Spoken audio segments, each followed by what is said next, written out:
morning, students. How are you? Hope you all are fine at your homes. In our previous English class, we revised our first chapter, Sam's Blue Hat. Today, we will start with our second chapter. The name of the chapter is Munish at School. In this chapter, we will see a story of a schoolboy. First of all, I will give you a small summary of this chapter in Hindi. ये कहानी है एक school जाते हुए बच्चे की, जिसका नाम क्या है? मुनीश है। वह सुबह 6 बजे उठता है। सुबह उठकर नहा धोकर नाश्ता करता है। 7 बजे उसकी स्कूल की बस आने वाली होती है, तो वो रोड पर अपनी स्कूल की बस का इंतजार करता है। फिर उसके बाद वो स्कूल की बस में बैठकर स्कूल जाता है। वह स्कूल समय पर पहुंचता है, कभी भी लेट नहीं होता, कभी देर से नहीं पहुंचता है। वो हमेशा समय पर ही स्कूल पे पहुंचता था, कभी लेट नहीं होता। चपरासी घंटी बजाती है, बच्चे सभी अपनी अपनी कक्षाओं में चले जाते हैं। अध्यापिका अटेंडेंस लेती है, सभी बच्चे इकट्ठे होकर अपनी प्रार्थना करते हैं। उसके बाद सभी बच्चे अपनी अपनी कक्षाओं में जाते हैं। अध्यापिका कक्षा में आती है, सभी बच्चे खड़े होकर अपने अध्यापिका को गुड मॉर्निंग, सुप्रभात करके विश करते हैं। बच्चे 2 घंटों तक पढ़ने और लिखने का काम करते हैं। फिर उनका प्ले टाइम होता है, बच्चे बाहर खेलने के लिए चले जाते हैं। मुनीश को चेस खेलना बहुत पसंद है। खेलने के बाद जब उनकी प्ले टाइम ओवर हो जाता है, आफ्टर प्ले टाइम वो क्या करते हैं? गणित और विज्ञान, साइंस और मैथ्स की पढ़ाई करते हैं। साइंस और मैथ मुनीश को दोनों चीजें बहुत ही ज्यादा, दोनों सब्जेक्ट उसको बहुत ज्यादा पसंद है। उसके बाद लंच टाइम हो जाता है, बच्चे सभी एक साथ बैठकर खाना खाते हैं और एंजॉय करते हैं। लंच ब्रेक होने के बाद बच्चे आर्ट रूम में जाते हैं, कला रूम में जाते हैं। वहां पर वो एक चटाई पर बैठते हैं, कारपेट पे बैठते हैं। वहां बैठ के वो ड्राइंग, सिंगिंग करते हैं, गाना गाते हैं, डांस करते हैं। ठीक है। उसके बाद मुनीश चित्रकला में अद्भुत है। उसको चित्रकला, पेंटिंग में वो बेस्ट था, उसको बहुत अच्छी लगती थी पेंटिंग करना और बहुत अच्छा पेंटर था वो। उसके बाद उनका कहानी सुनने का स्टोरी टाइम शुरू हो जाता है। स्टोरी सुनते हैं वो अपने अध्यापिका से, बहुत सारी नई नई स्टोरियां सुनते हैं मजे से। फिर बच्चे नई नई कहानियों को सुनते हैं। 3 बजे अंतिम घंटी बजती है, जब बच्चे बहुत खुश होते हैं, एक्साइटेड होते हैं कि हमारा पूरा दिन खत्म हो गया, अब हम छुट्टी करके अपने अपने घरों पे जाएंगे। 3 बजे की घंटी को बजने के बाद बच्चे अपना अपना बैग उठाकर अपने अपने घरों पे चले जाते हैं। कुछ देर आराम करते हैं और उसके बाद जो उनको होमवर्क मिलता है काम करने के लिए, वो अपनी मम्मी पापा की हेल्प से, मम्मा की हेल्प से वो उसको काम को पूरा करते हैं। उसके बाद वो खेलने के लिए अपने दोस्तों के साथ बाहर चले जाते हैं। ऐसे ही वो अपना पूरा दिन एंजॉय में, खुशी में पूरा दिन व्यतीत करते हैं। So this was the summary of this chapter. Let's do some difficult words. Word meanings. Wakes. Wakes मतलब होता है उठना। Wake up मतलब उठना। Roll call मतलब अटेंडेंस, मतलब जो हमारी अटेंडेंस स्कूल में ली जाती है उसको बोलते हैं roll call, attendance. Compound, compound होता है एक ग्रुप, समूह। समूह में बच्चे क्या करते हैं? प्रार्थना करते हैं। कंपाउंड का मीनिंग हुआ ग्रुप। टुगेदर, टुगेदर मतलब होता है इकट्ठे, जॉइंटली, एक साथ मिलकर। ठीक है। फिनिशेस, फिनिशेस मीन कंप्लीट, मतलब हमारा जब कोई काम फिनिश हो जाता है, कंप्लीट हो जाता है, मतलब खत्म हो जाता है। So these are your difficult meanings.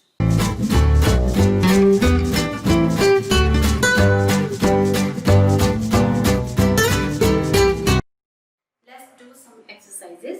Come to page number 16, second part. Complete these sentences for Munish. Number 1, the school bus comes at. Munish की स्कूल बस कितने बजे आती है? चैप्टर सुना ना, पर कहानी सुनी ना अच्छे से। The school bus comes at 7 o'clock. Very good. 7 o'clock. Teaching begins after the. पढ़ाई कब शुरू होती है? किसके बाद शुरू होती है पढ़ाई? Teaching begins after the prayer. Very good. Prayer करते हैं बच्चे, उसके बाद ही पढ़ाई शुरू होती है ना। Number 3, Munish is good at. Munish किसमें अच्छा था? Maths. Very good. Maths. Number 4. Munish has his lunch in the. कहाँ करता था मुनीश अपना लंच? स्कूल में या घर पे? Very good. School. In the school. Number 5. The last bell goes at. अंतिम बेल, अंतिम घंटी जो थी, लास्ट बेल स्कूल की कब बजती थी? 3 o'clock. 3 o'clock. Number 1, the school bus comes at 7 o'clock. Number 2, teaching begins after the prayer. Number 3, Munish is good at maths. Number 4, Munish has his lunch in the school. Number 5, the last bell goes at 3 o'clock. Now come to the page number 18. Dear students, when we change singular word to plural, there are certain rules to follow. Some of the rules are: Number 1, S is added to most of noun. For example, cat, cats.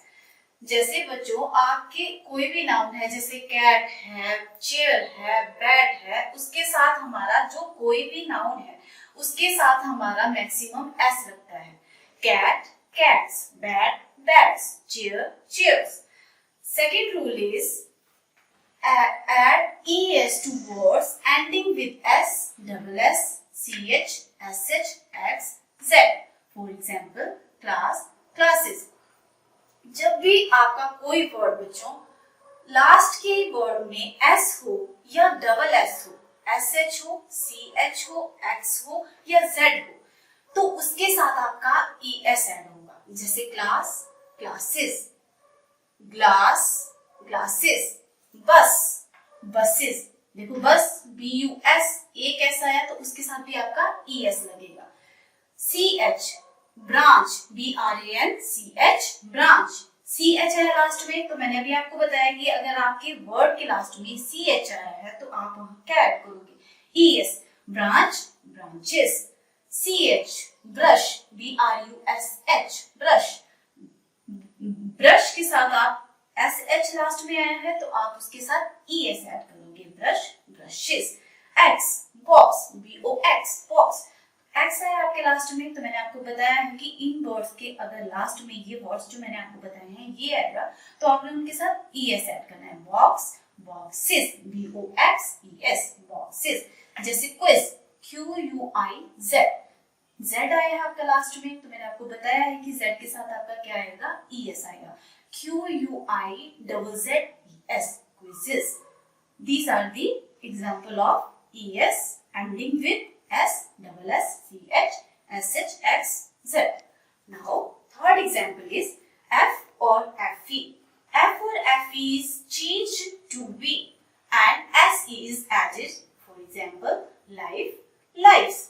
जिस word के and में f हो या fe हो उसको आप change करोगे v में और v के साथ आपका लग जाएगा es. ठीक है बच्चों, f और fe वर्ड के लास्ट में है और उसके साथ आपको f और fe चेंज करना है. f change into v, v में चेंज हो जाएगा, f को भी हटा दोगे, fe को भी हटा दोगे आप, उसके साथ आपका ऐड हो जाएगा v. fe को हटा दिया, f को भी हटा दिया, अगर वर्ड के लास्ट में है तो उसके जगह आप क्या लगा दोगे? v लगा दोगे और उसके साथ क्या ऐड करना है आपने? es. v and es. For example, life, life, lives. f को हटा दिया मैंने, e को भी हटा दिया, lives, lives. wolf, wolf, wolf. अब देखो lf है, लास्ट में f है, तो मैंने आपको बताया कि f हो या fe हो हटा के हमें ves करना है. wolves, wolves. Okay students, now fourth example is vowel plus y and s. For example, boy, boys. Students, do you know how many vowel sounds? 5. A, E, I, O, U. 5 vowel sounds.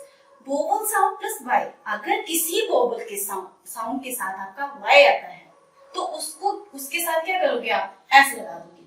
आपने y को नहीं हटाना है, आपने सिर्फ उसके साथ s add करना है. For example boy, boys. जैसे ये देखो y से पहले क्या है आपका? o है, o क्या है हमारा? वोवल साउंड है. तो मैंने आपको बताया कि वोवल साउंड के साथ हम सिर्फ s ऐड करेंगे. boy, वर्ड्स, जैसे टॉय, टॉयज। देखो y से पहले o है, मतलब वोवल साउंड है।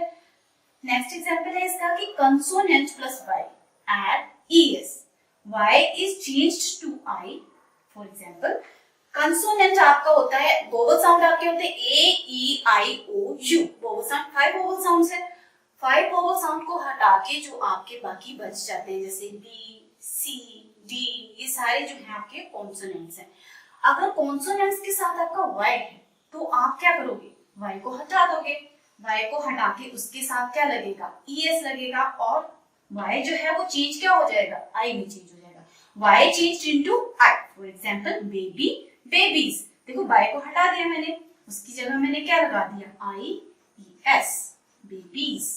Okay students, now fifth example is vowel plus o add s, zoo, zoos। For example vowel sound मैंने अभी आपको बताया, वोवल साउंड 5 वोवल साउंड्स हैं, उसके साथ अगर आपका ओ आता है, ठीक है, ओ आता है तो आपने उसके साथ सिर्फ एस ऐड करना है, जैसे जू, जूस। क्योंकि ये देखो एस से पहले हमारा क्या है, वोवल साउंड है, तो हमने सिर्फ इसमें एस ऐड करना है। अब आपका कॉन्सोनेंट प्लस ओ, अगर कोई कॉन्सोनेंट वर्ड है, ए ई आई ओ को हटा के आपका कोई कॉन्सोनेंट वर्ड है और उसके साथ आपका ओ लगा है, तो आपने क्या करना है, ओ के साथ आपका es लग जाएगा। जैसे मैंगो, देखो मैंगो लिखा है, अब ओ से पहले ये कॉन्सोनेंट है, जी आपका कॉन्सोनेंट है, तो मैंने अभी आपको बताया कि अगर ओ से पहले कोई कॉन्सोनेंट वर्ड है तो आप उसके साथ es लगा दोगे, mango, mangoes. Okay students, last example is plural that does not change. कुछ प्लूरल्स ऐसे हैं जो चेंज नहीं होते हैं। अगर आपको शीप आया तो आपने वहां पे शीप्स नहीं करना है, आपने शीप को शीप ही रहने देना है। डियर, डियर को डियर ही रहने देंगे। फिश, फिश भी फिश ही रहेगी। Plurals that does not change, ये कभी चेंज नहीं होते, इनको वैसे ही लिख देते हैं। These are the rules of the singular plurals. Let's do the exercise of singular plurals. Number 1, बस। अभी मैंने आपको बताया कि एस क्या है, आइडेंटिफाई करो, एस लिखा है ना लास्ट में, तो क्या बताया था मैंने कि अगर वर्ड के लास्ट में एस है या डबल एस है, एस एच है, सी एच है, एक्स है, जेड है, तो उसके साथ क्या लगेगा आपका, E S. Very good, B U S E S, buses. Child, child आपका इरेगुलर वर्ड है, तो चाइल्ड का चिल्ड्रन होगा, इसके लिए कोई रूल नहीं है आपका। जैसे टूथ का टीथ, चाइल्ड का चिल्ड्रन। क्लास, डबल एस, क्या बताया था मैंने, डबल एस होगा तो क्या होगा, E S, classes, we add E S. Story, Y से पहले क्या है, कंसोनेंट है, तो क्या बताया था मैंने कि अगर वाई से पहले कोई कॉन्सोनेंट है तो वाई को हटा के क्या आ जाएगा आपका, I E S. So that's why we write here stories, I-E-S. We add here I-E-S. Stories. Poem, poems. Okay, students. Friend, friends. देखिए आपका सिंपल नाउन है, ठीक है, इसमें आपका कोई एस या डबल एस वगैरह कुछ नहीं लिखा है। Teacher, teachers. बॉक्स, X, क्या आ जाएगा, boxes. Very good students, these are your singular plurals. That's all for today's class. Today we have revised the summary of the chapter and practiced some exercises. Hope you understood the chapter well, and on the coming week I will be conducting a test, so be prepared. Thank you. Have a nice day.